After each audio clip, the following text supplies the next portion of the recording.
For our third map, we have another one of the great John Doe maps here, Glass Houses. Where I like to place my footprint first is here. As this is a loop spot, very good loop spot. And also, if we want to try to encourage the survivor, if they run into, like, they can't run in through that way, basically. And if they, like, come in through this way, then the only way they would have is to run back out this way, run into the footprint, or to run up there. Now, we're going to be out this way, so they're going to be discouraged to run back out unless they tank a hit or you missing that one. So if they run in and go up the stairs, that leads to another incredibly easy trap that we don't even need to waste a footprint. As you can see, we'll be running up here. And if they don't jump down, we'll be at a stamina advantage in the first place. But yeah. There are a lot more trap spots we can use, but first we'll be running over here, where I'll place another digital footprint. Because this right here is another incredibly good loot spot. But also, if you see a survivor running this way and they avoid the footprint,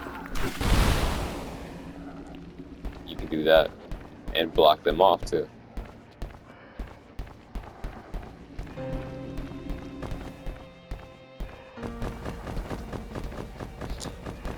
Now, more footprints that you could do is over here along this wall, which can be considered as another certified trap, but it doesn't have to be. So, like, if the survivor, let's say they're looping over here, right? You can, from here, do that, block them off so they have to run this way. Or from over here, you could potentially just... What the heck was it? Let me in. Yeah, you could do that. But you don't even have to be in, like, near, like, the edge of the wall. You could just be, like, right here in the middle and you could do any of those. Or if they're just, like, running in through this way in general, like, they can, if you see them try to run through the door, you can curve it out like that and then curve it in. Which will keep them trapped still in the same way.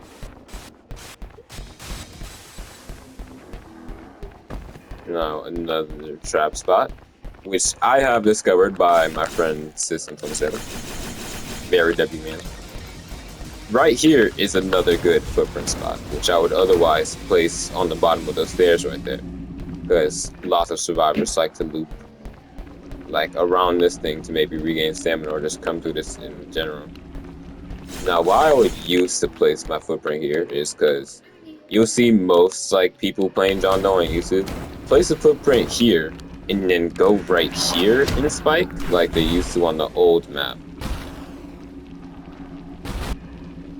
Holy lag. But as you can see here, you can jump right over the Spike, so that's not good at all. What you need to do is go to the ends of the footprint right here and Spike. This ensures that the only way, like, even if they go all the way out here, they...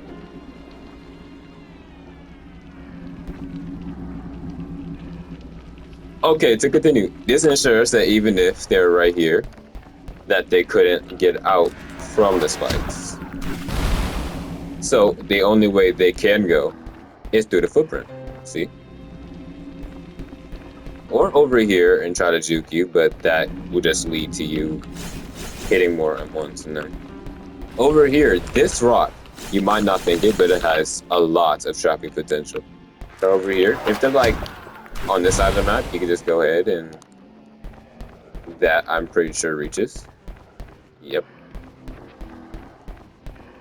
Or if you're like running up from like that way and try to like come down here, you could even use your spikes on here. You don't even have to get to the rock, just use your spikes here and perform another certified trap.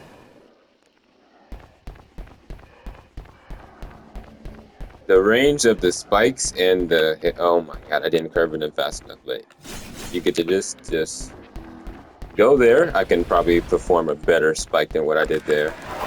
Sorry for the poor example, but curve it in now maybe. And that should be it.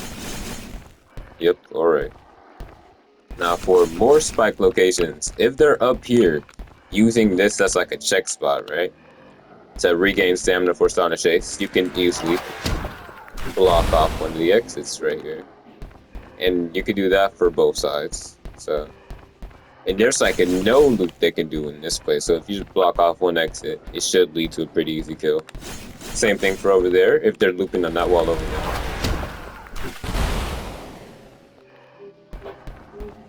Do that.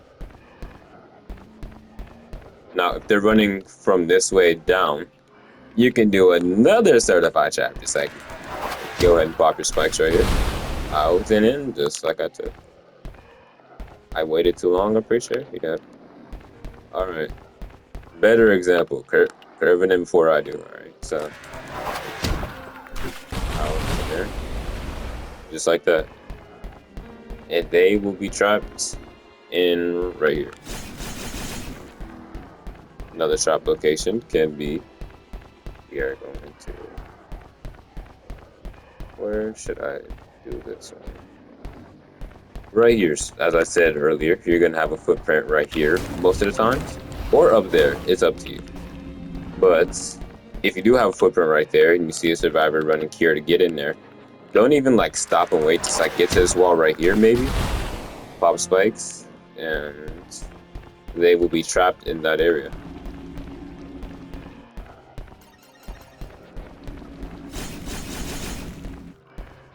And if you have a spike right here and they run in, they try to get over there, you don't even gotta wait for them to run up the stairs. You could just like go right here and just maybe. So you block off the stairs and you block off this as a loop spot because they can't run back around there. So they'll be like up here, and then once you go up there, the only way they'll have to get back out is there, which you can also counteract by going right here doing the spikes. Maybe I curved in a bit too late, but you can go over here and just run back over there and boom, trapped. That may be, no, there's more for this map. This rock over here, you can also trap at. Just go over here and trap them in that way to make them run in there. You can do this for the other side if you want to. Just do that and try to pressure them into going into that building where you should have a footprint. Over here you could do it too if you see a survivor running in there. Just same thing works for the other side as all spikes do. That should be it for Glass Houses, people. On to the next map.